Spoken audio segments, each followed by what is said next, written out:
So the 2 weeks of Turner's sentence ended, and he was free, or at least as free as any minister's boy could be. Malaga Island was still forbidden, but he began to explore the paths into the woods above Phippsburg and to hike along the peninsula's Kennebec shore and climb down to its barnacled rocks. Sometimes he found himself at Thayer's hay meadow, and he would stand at home plate and see the ball coming in hard and fast, the way it was meant to, see it so clearly that he could make out the spinning of its seams and know which way it was about to curve. He never saw Willis Hurt except at church, and then only because he had to. But there were times, especially down at the hay meadow, when he was so lonely he figured he might as well climb on the gospel ship and head to Canaan shore, if he couldn't reach the territories, because he sure didn't want to come back anymore. Phippsburg cooled into autumn, and Turner spent an hour or so every morning moving wood into the shed closer to the house and splitting kindling until he figured he had enough kindling to start a conflagration across the whole state of Maine. The maples shivered into their new finery.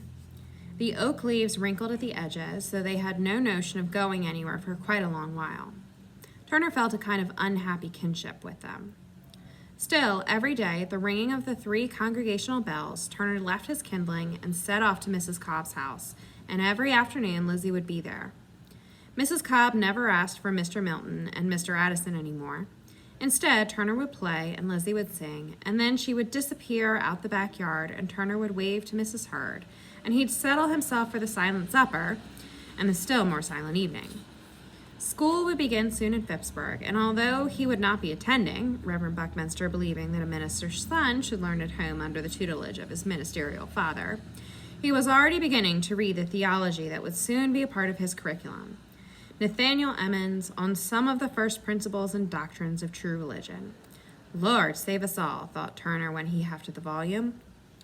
One day, after the frost had hinted that it might be on its way soon, Turner came out of the woods above Phippsburg, where aspens had bleached to a dull yellow beige, and the pines were starting to look haughty in their greenery, and he figured he had better be at Mrs. Cobb's. He sprinted on down, and he might have been there on time if he hadn't been struck by something about as expected as a megalosaurus lumbering up Parker Head. The doors and shutters of Mrs. Hurd's house had been painted green. He walked across the street and onto her porch. The paint was still glistening.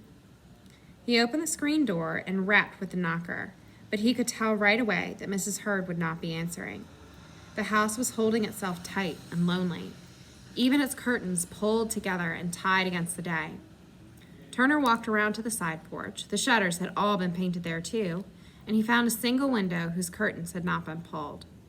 When he looked in, he saw sheets laid eerily over all the furniture and even on the carpet, as if an Arctic landscape had lifted itself and dropped into a parlor in Phippsburg. Even the wind seemed to be blowing colder, and Turner shivered. He stood that way for a long time.